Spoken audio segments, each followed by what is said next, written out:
जी अस्सलाम वालेकुम, मैं हूँ आपका मेज़बान शिराज हुसैन और आज की व्लॉग में बात करेंगे एस्टेब्लिशमेंट और शहबाज हुकूमत के ताल्लुकात के हवाले से। पीडीएम का जो टाइम गुजरा उस हवाले से भी बात करेंगे और साथ ही साथ अली अमीन गंडापुर और शहबाज की जो मुलाकात हुई है वज़ीर-ए-आज़म शहबाज शरीफ साहब, उस हवाले से भी बात करेंगे और आखिर में बात करेंगे कि क्या कोई सियासी पार्टी को आप ताकत से दबा सकते हैं, क्या किसी सियासतदान को आप ताकत से दबा सकते हैं। इस हवाले से अभी तफसीली बात करेंगे।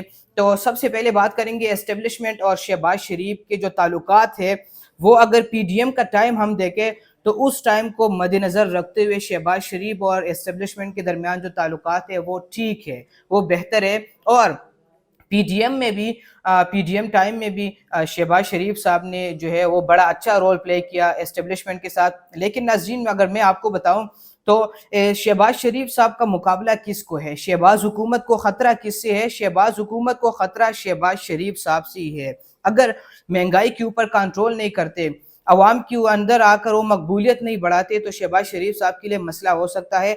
जिस तरह अगर हम बात करें एस्टेब्लिशमेंट के हवाले से, तो एस्टेब्लिशमेंट के लाडले जो समझे जाते हैं वो अवाम के दुश्मन बन जाते हैं, वो अवाम के नज़रों में गिर जाते हैं। अगर हम इमरान खान साहब के हवाले से बात करें तो खान साहब शुरुआत में एस्टेब्लिशमेंट के लाडले समझे जाते थे और अवाम में वो अपनी मकबूलियत जो खो रहे थे, आराम आराम से उनकी मकबूलियत ख़त्म होती जा रही थी। आखिर में क्या हुआ? आखिर में तहरीक अदम एतमाद कामयाब होती है और इमरान खान साहब एक बयानिया प्रमोट करते हैं और इमरान खान साहब जो है वो बयानिया और आवाम को गैदर करने के माहिर है कि आवाम को गैदर किस तरह किया जाता है, बयानिया किस तरह प्रमोट करना है।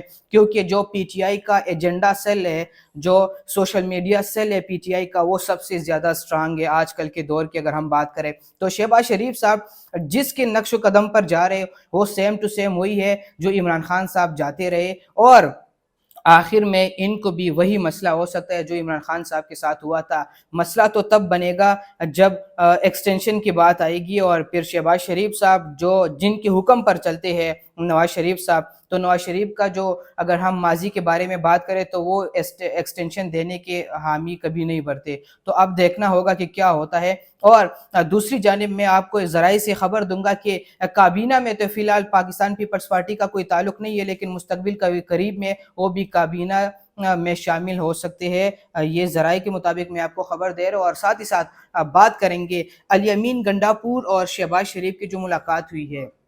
अली अमीन गंडापुर ना जो ओथ सरमनी है उसमें ना शहबाज शरीफ साहब के ओथ सरमनी में आए थे, ना प्रेसिडेंट जरदारी साहब के ओथ सरमनी में आए थे। और उनका एक एजेंडा था कि ये जाली मैंडेट लेके आए हैं और उन्होंने मुल्क को लूटा है, आवाम के मैंडेट के ऊपर डाका इन्होंने डाला है।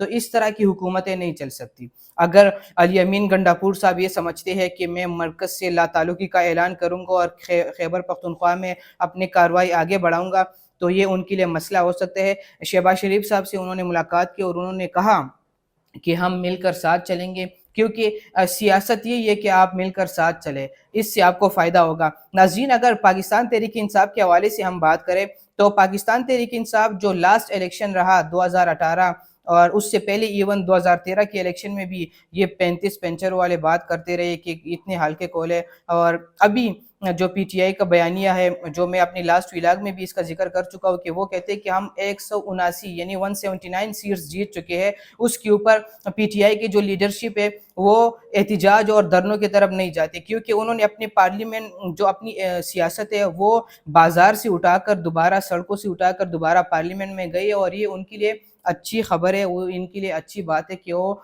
दोबारा जो सियासत है वो पार्लियामेंट में लेके चले गए। नाज़रीन, पाकिस्तान के मौजूदा सियासी सूरत-ए-हाल के ऊपर अगर हम बात करें तो सबसे ताकतवर तरीन जो सियासतदान है वो इमरान खान साहब है। अडयाला जेल में बैठकर वहाँ से पूरी सियासत चला रहे हैं। बाकी जो है वो वज़ारतों के चक्करों में है, सीटों के चक्करों में है। इवन जो सेनेट इलेक्शन से पीटीआई को बाहर करने की भी कोशिशें की जा रही है, लेकिन खान साहब जो है वो अपनी पूरी सियासत अडयाला जेल से चला रहे हैं। अगर मैं माजी के हवाले से बात करूं तो ये मैं कहूँगा कि मेरा ये ज़ाती राय है, ज़ाती तजुर्बे की बुनियाद पर मैं ये कह रहा हूँ कि आप अगर किसी सियासतदान को आपने शिकस्त देनी है तो आप उनको ताकत से नहीं दबा सकते। آپ کسی کو جیلوں میں ڈال کر ان کی سیاست ختم نہیں کر سکتے، آپ گرفتاریاں کر کے ان کی سیاست ختم نہیں کر سکتے، آپ بلیک میلنگ کر کے ان کی سیاست ختم نہیں کر سکتے۔ اگر اس طرح سیاست ختم ہوتی تو ضیاء صاحب ذوالفقار علی بھٹو کی سیاست ختم کر لیتے، مشرف صاحب نواز شریف صاحب کی سیاست ختم کر لیتے، اور ابھی جو کچھ ہو رہا ہے تو اس میں عمران خان صاحب کی سیاست ختم ہو جاتی۔ تو سیاست کو آپ سیاستدان کو سیاست کے ذریعے آپ ان کو شکست دے سکتے ہیں، ان کو کمزور کر سکتے ہیں، اور جو خان صاحب ہے ان کا پاپولیرٹی ریٹ جو ہے وہ بہت زیادہ ہے آج کل کے ٹائم کی۔ اگر ہم بات کریں، اگر ان کو ہرانا ہے، ان کو کمزور کرنا ہے، تو پھر ان کے مقابلے میں کسی ایسی لیڈر کو آنا چاہیے جو عوام میں اپنی مقبولیت بڑھا دے، اور جب عوام میں وہ اپنی مقبولیت بڑھائے گا تو ظاہر سی بات ہے جو خان کا بیانیہ ہے وہ کمزور ہو سکتا ہے۔ تو دوسری جانب اگر ہم آج کے پروگرام میں ذرا دوسرے ٹاپک کے اوپر بات کریں کہ حسن اور حسین نواز صاحب جو ہے وہ پاکستان پہنچ چکے ہیں، احتساب عدالت میں آج ان کی پیشی تھی، وہ پیش ہو گئے اور انہوں نے کہا کہ 12 اکتوبر 1999 سے انتقامی سیاست کا آغاز ہوا، مجھے جو ہے وزیر اعظم آفس سے گرفتار کیا گیا، پھر اس کے بعد مجھے جلا وطن کیا گیا، میرے پاس کسی اور ملک کی نیشنلٹی نہیں ہے، میں پاکستانی شہری ہوں، میں نے یہ نہیں کہا کہ میں پاکستانی شہری نہیں ہوں۔ تو ابھی دیکھتے ہیں العزیزی اور ایون فیلڈ ریپریس میں جو ان کو اشتہاری قرار دیا گیا تھا حسن اور حسین نواز دونوں کو، تو آپ ان کے آج انہوں نے سرنڈر کیا احتساب عدالت میں۔ تو دیکھتے ہیں کہ کیا ہوتا ہے۔ اپنے میزبان شیراز کو دیجیے اجازت، اللہ نگہبان۔